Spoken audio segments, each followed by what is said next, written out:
Hello and welcome to Atop the Fourth Wall, where bad comics burn. Patreon-sponsored review time again, and we've got another slightly more obscure show to cover here, the Superboy live-action series. It's been overshadowed by a bunch of other shows that came out right around when it ended, Lois and Clark and the Batman animated series in particular. This was not helped by the fact of the way it ended, which prohibited reruns and home media distribution for a while. Yes, it's our old idiotic pal, rights issues. Rights issues are bullcrap, from having separate rights to music, not even just licensed pop music or whatnot, but sometimes the incidental background music made for a show may have separate rights, to the bizarre legal loopholes of character rights, as we saw last year, and how Marvel and Hasbro have separate rights for the character Circuit Breaker and her civilian identity. Rights issues are so convoluted and stupid and frustrating, and they often stifle potentially interesting creative works simply because one company is grouchy that they don't get to make all the money in the world, and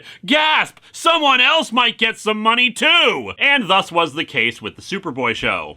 The Salkinds, the producers that brought about the original Christopher Reeve Superman movies, kept trying to produce new shows and movies with the stuff they had the rights to. Unfortunately, that led to the Supergirl movie, but hey, it did get us this show. The show lasted 4 seasons with pretty good ratings, though it was decided to end it on a cliffhanger and then resolve it in a TV movie, with more following afterwards. But then the rights issues came up. Warner Brothers terminated their license agreement with the Salkinds so that they could consolidate their rights on the Superman properties, particularly focusing on the Lois and Clark The New Adventures of Superman show. And thus the planned cliffhanger was changed, scripts rewritten, and a proper finale given to it. However, the Salkinds decided to challenge this in court, leading to years and years of legal battles, and the show thus being unable to be distributed again in syndication packages or on VHS. The show was only available for years on bootleg copies, which probably explains these DVDs that were sent to me by a fan that contain VHS rips. I appreciate the attempt to save me time and money, though fortunately the legal battle over the show's rights finally got resolved around 2005, so I'm using Amazon Prime rips for this review.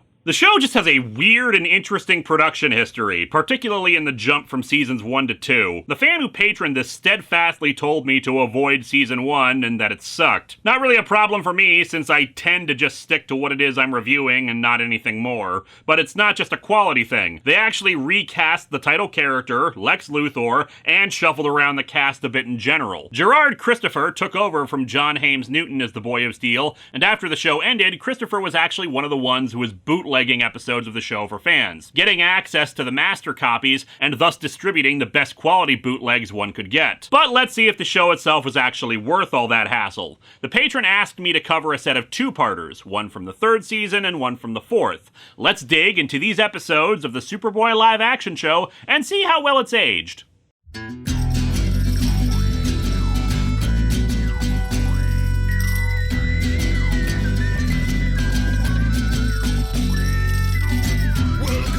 Atop the fourth wall, when bad comics burn, Linkara's gonna teach you all a lesson you won't learn. What's with these awkward subjects? What's all this art so rubbish? To anyone who's had a bad comic published, it could be your turn. Linkara, he is a man, punch, sporadically a grouch. Linkara, he has his own spaceship, but he's always on his couch. Linkara, a universe in flux. Linkara, this comic sucks. Linkara.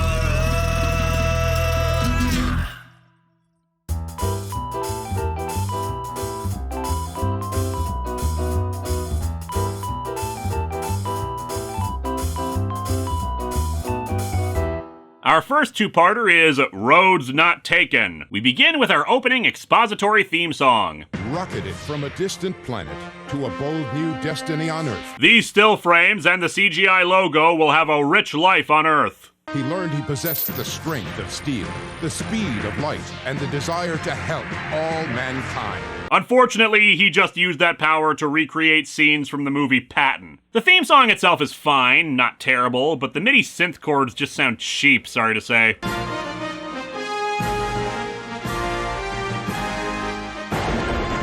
I know this doesn't really have John Williams' budget, but we couldn't at least hire an actual horn section to play it. We open on Lex Luthor and his henchwoman breaking into a warehouse, where apparently they just have an active Stargate sitting in the middle of a room. What does it do?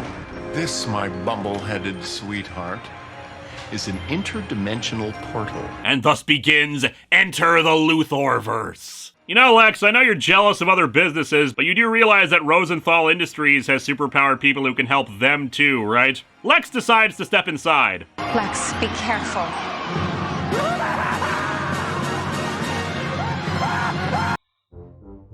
So, having never watched this series before, I should note that Wikipedia says that seasons 3 and 4 took on a darker tone.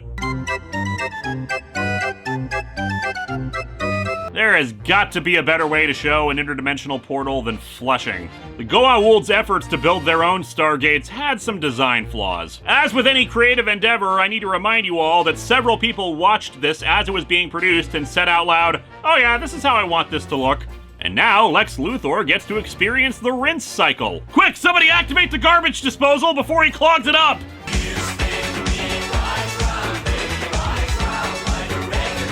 This is a weird reboot of Sliders. Hey look, they gave Lex a swirly. Man, they just leave Iconian gateways anywhere nowadays, don't they?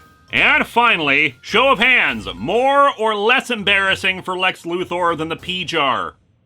Anyway, after the commercial break, we cut to Clark interning at the Bureau for Extranormal Matters, a government agency investigating the supernatural and paranormal.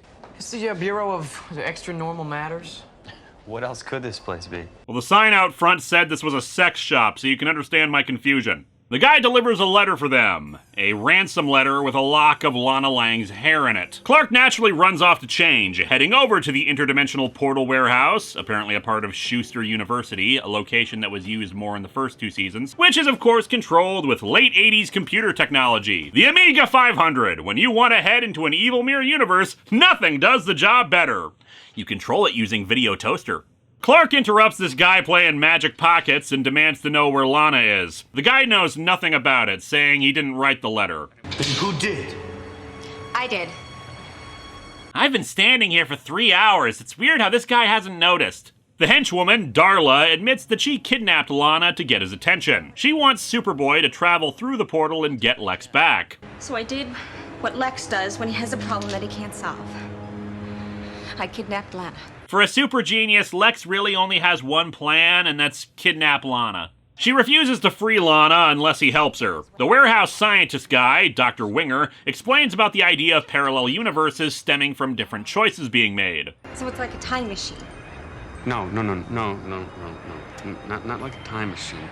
That's been done before. Time machines are passé. It's all about multiverse stuff now to cross over with other versions of the same property. I did actually check, and yes, they did time travel stuff in the show already. Superboy wants to know if he can use the portal to find Lex. I haven't really tested it yet. I just leave it turned on all the time because I don't have the budget to install lights in here. Superboy steps through the portal, looking slightly better than Lex did, and travels through the Doctor Who time tunnel until he arrives in an alternate universe's alleyway. Also, quick cut to Lana Lang in a freezer somewhere and Darla smoking while proclaiming, "Lex!"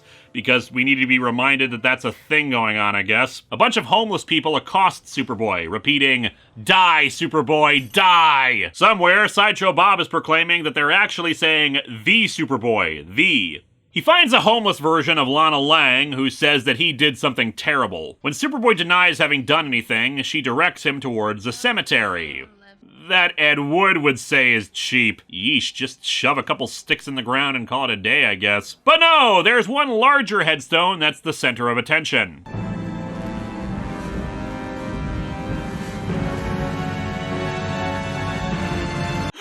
Ebenezer Scrooge! No, it's Lex Luthor's, which handily proclaims, "Murdered by Superboy." This is kind of hilarious to me. I just want to know who wrote that as his epitaph. Like, I think Lex would want to have something on it that talked about how great he was, and I have a hard time believing Superboy in this universe would let him have a huge gravestone where he proudly declared that he murdered him and have, like, an eternal flame above it or whatever. Maybe Darla in this universe did it, but still, seems like a dick move to not even have, like, his birth and death dates on there. Just murdered by Superboy. The not-so-murdered by Superboy Lex has assembled a crowd of people and claims to have been resurrected. But I'm once again laughing because at some point he decided that he should have his hand gesture in the shape of L, which I know it's for his name, but traditionally when one does that, it's for loser. I mean, this is a few years before that, but Smash Mouth's All-Star specifically mentions using the finger and thumb in the shape of an L like that. Or if we had that song wrong this whole time and the woman in that song was a big fan of Lex Luthor.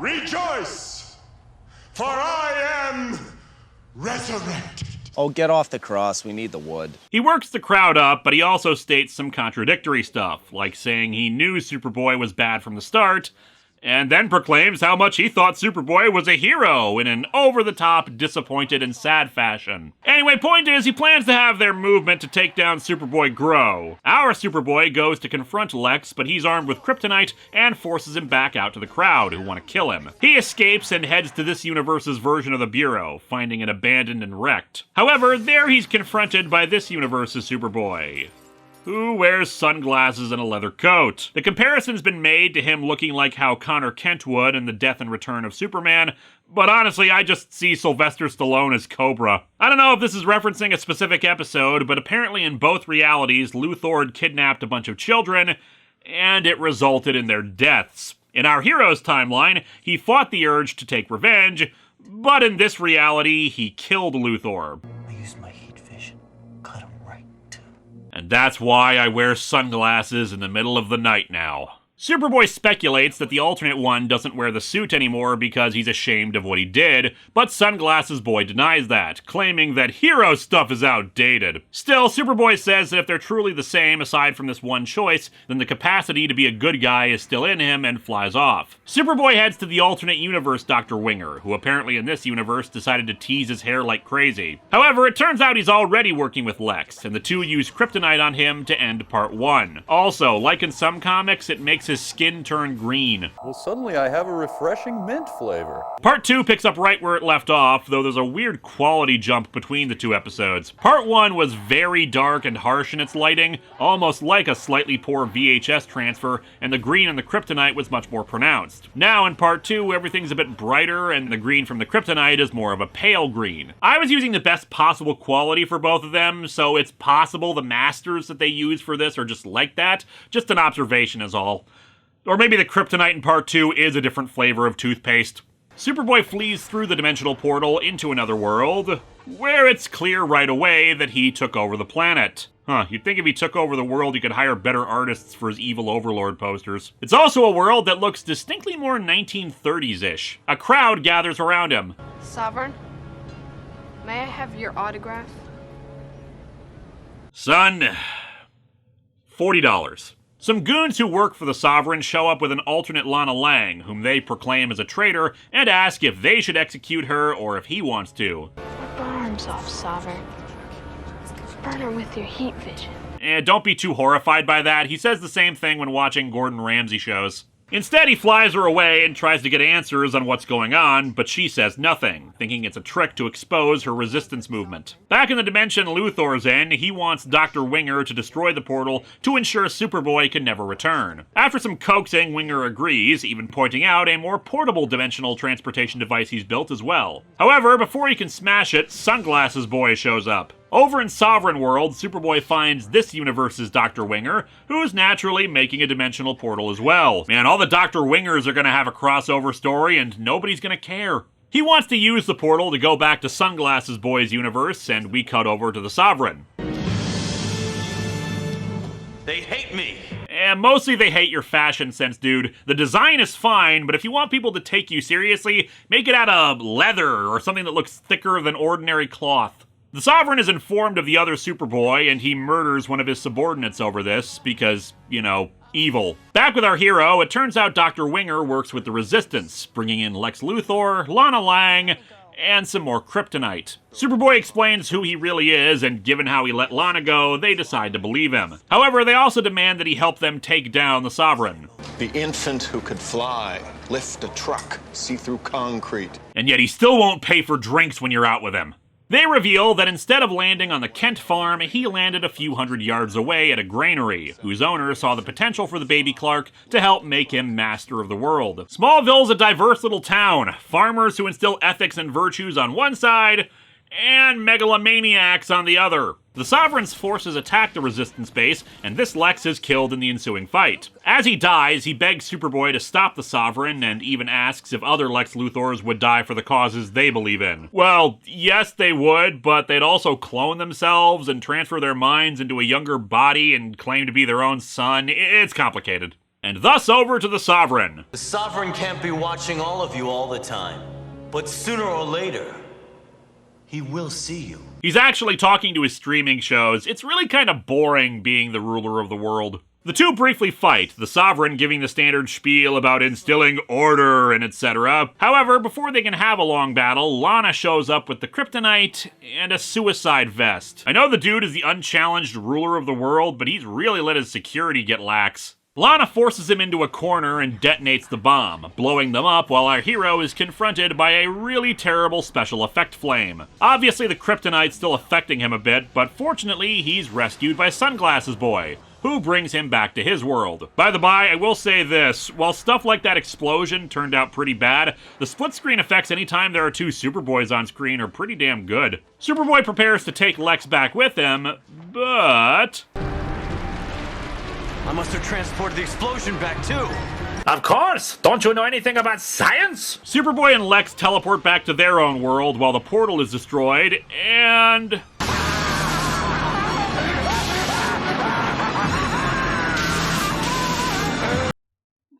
still better than Jesse Eisenberg's Luthor. Back in Superboy's Earth, I guess Darla let Lana out of the freezer since the two were just waiting for them to return. Also, I guess it's really easy to lose a wig when traveling between dimensions. Superboy destroys the dimensional portal before the explosion can follow them through again, and our episode ends on this note. Someplace like home. Someplace like home. Someplace like home. Is this the human condition of madness, leader? It is. Let's move on to a season later and the two-parter, Know Thine Enemy. We open with Lana waking up at 6 a.m.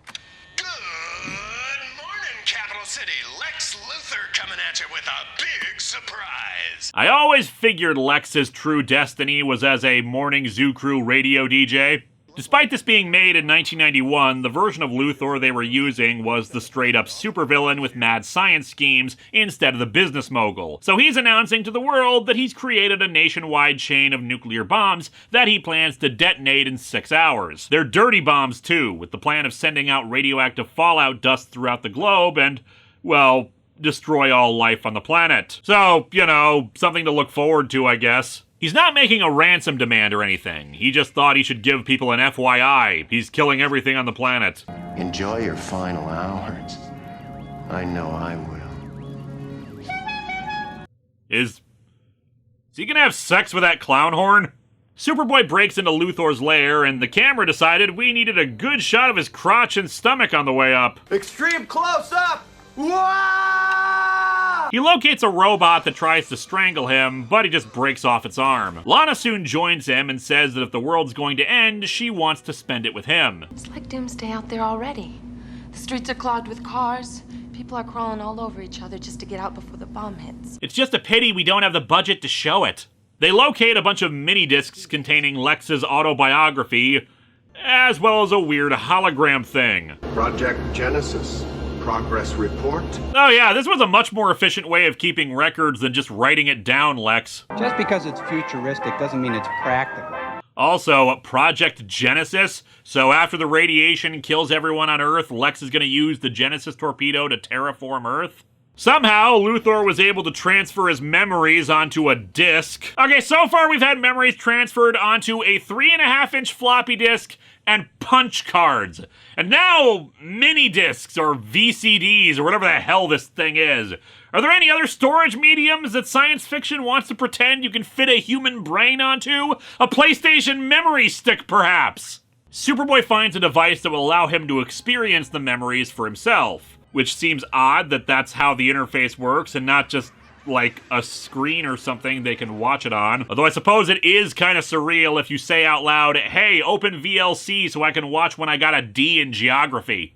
Their reasoning for doing this is also unclear. The conversation was about what makes someone capable of doing something like this, and not like, hey, maybe we can use this to find where all the bombs are stashed, or something along those lines. However, it turns out that this was part of Lex's plan. Superboy and Lana are in the wrong lab, a result of deflected radio waves, and he's watching things unfold. Superboy experiences the memories as a surreal, and efficiently budget-saving, dark space with missing walls, fog, and from a perspective where he's Lex. Lex's past includes him being tested by the government because of his above-average intelligence, a fact not appreciated by his abusive father, who resents his son being purportedly better than him. During all this, Darla is naturally worried about what the hell Lex's plan is, since, you know, she'd rather not die. Lana asks the goofy hologram if there's a way to bring Superboy back if something goes wrong, but it refuses to answer. And unfortunately, Lana's attempt to just yank off the flimsy cords on either side of his face just gets her zapped. I would just like to point out that in his spare time, Lex Luthor created a bunch of nuclear bombs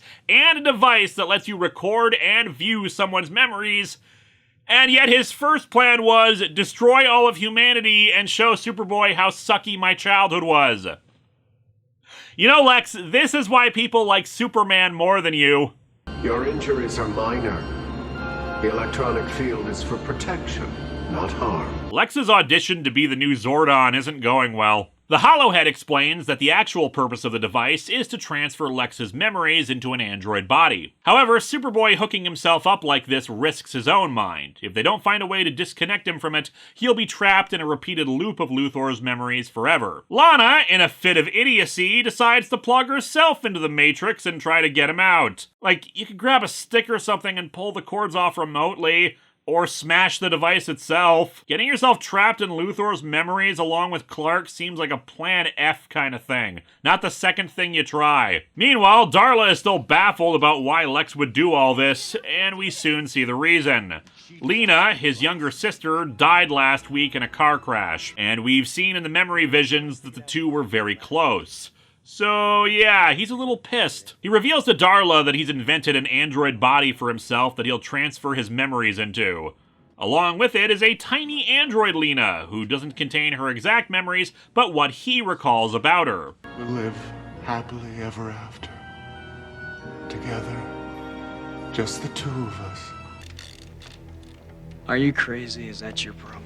In Lex's memories, we learn that Lex murdered his parents with a homemade bomb. His father for the abuse, of course, and his mother for her failure to stop him. Dick move, since she's probably just traumatized from the abuse as well. But the impression I get is that he's supposed to be pretty young and thus doesn't quite get what that can do. Visions of Lana pop up to try to discourage Superboy from doing this, but I don't think she quite understands how memories work. Sure, the idea is probably to separate him from Lex's memories, but I don't think he can really alter how the memories go. Anyway, as Lex arms the bombs to go off in 1 hour, that brings us to part 2. Lex continues to be creepy to the android of his sister as Darla tries to get him to stop. When she insults the android, he strangles her and makes her realize that Lex doesn't love her. Although Lex doesn't just kill her for some reason, despite her making it clear that she's gonna try to stop him. Lana finally pulls Superboy free of the memories, which allows them to wake up, much to the disappointment of Oz the Great and Goofy. The life he had. All they put him through, no wonder he turned out the way he did. That's a bit reductive, frankly, and I think the people watching this out there who have had to survive abusive parents didn't become cackling supervillains who wanted to nuke the world, so maybe he was just an asshole. Like, even in the flashback, he mentions that the life insurance money he'll get from this will allow him to start gaining power. He was kind of already a douchebag. It's just he also suffered abuse. He also said in it that he found the people who were testing him to be fools and withheld stuff from them for his own benefit. What happened to him was wrong, but that doesn't explain away everything else. It just means he suffered, and instead of learning to be kind, he wants others to suffer too. Anyway, the two discover Lena's death. And back over to Lex, Darla pulls a gun and tries to threaten him to stop the bombs. He just insults her, and she shoots him. Fascinating. You somehow managed to hit the blood pack in my shirt. However, despite the gunshot wound, he says there's no way to stop the countdown. Back to our heroes, Lana finds it suspicious that no body was found, and wonders if Lena faked her own death to completely free herself from Lex. She had all of her utilities turned off the day before she died. The newspaper printed that info? The two start making out as Lana worries that things are hopeless, but Darla activates an ultrasonic transmitter that gets Superboy's attention. She agrees to take him to Luthor's hideout while Lana is able to track down Lena and get her to come help.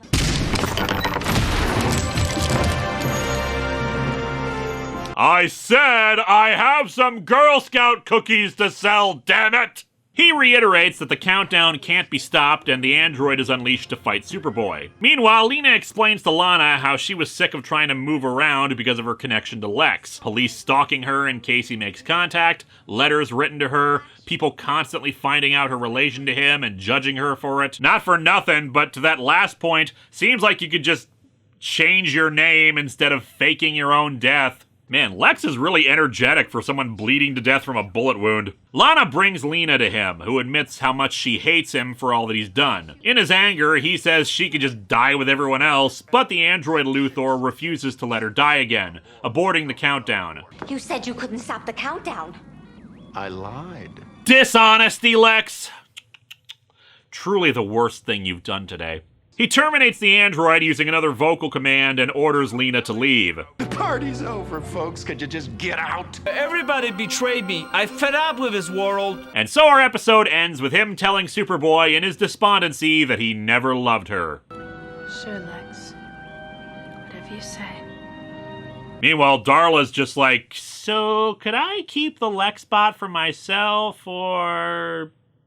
These episodes are interesting. They're not exactly works of art, but they're certainly not bad and have a lot going for them. The biggest strength of these 4 episodes is the writing, particularly the tragic ending of Know Thine Enemy, which is definitely the stronger of the pairs. While Roads Not Taken is perfectly good and ties together its elements well, the problem with these sort of alternate universe stories, especially in the short amount of time done by them being 20-minute episodes and covering 2 different worlds instead of just one, is that we don't have a lot of time to explore the worlds we see. Sure, Superboy murdering Lex certainly sucks, but why did that destroy the Bureau? Superboy killing is bad, but there are people out there who already think that Superman should be willing to kill in comics and whatnot, so where are the people in that world who were more than happy about what he did? The totalitarian world was really underdeveloped, and apparently it was really easy to kill Superboy as long as you got close enough to him.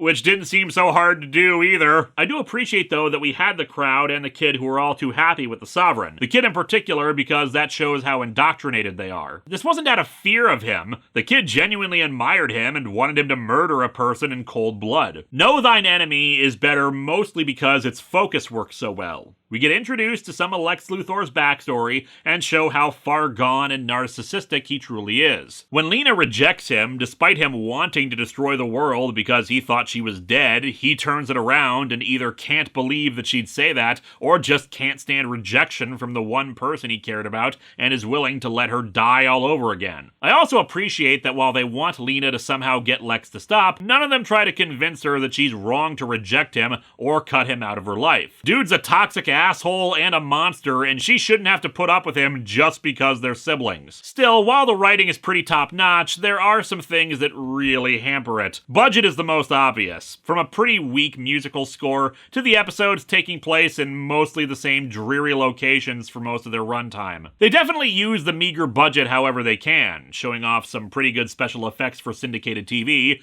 Not all of the effects, obviously, but I cannot emphasize enough how good the split screens in this show are, while focusing on character stuff. Mind you, I'm not fond of how slowly Superboy takes off when he starts to fly. Just seems he's going at a more leisurely pace. And then there's the acting, which is mixed. Gerard Christopher is not terrible, but it feels like he's acting more restrained than he should be in a lot of this. But when he's trying to ham it up as the Sovereign, it still feels like he's not emoting as much as he should be. And then there's Sherman Howard's Lex Luthor, which...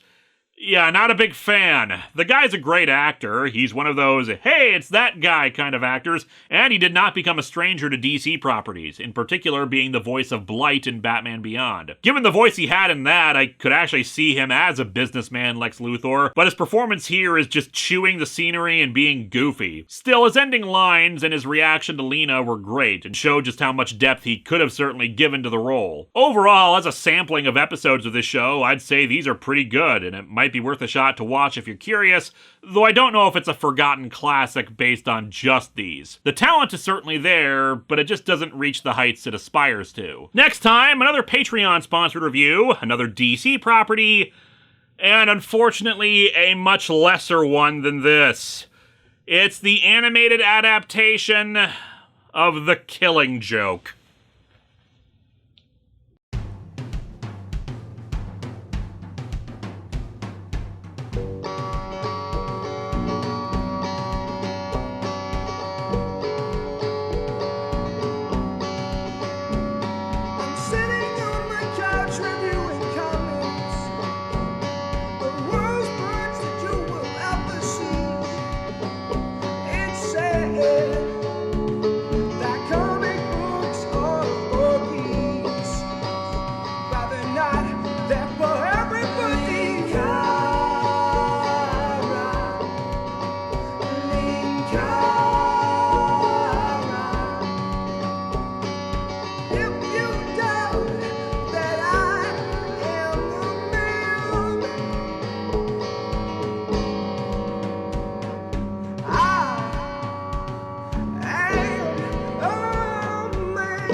Named my children after him.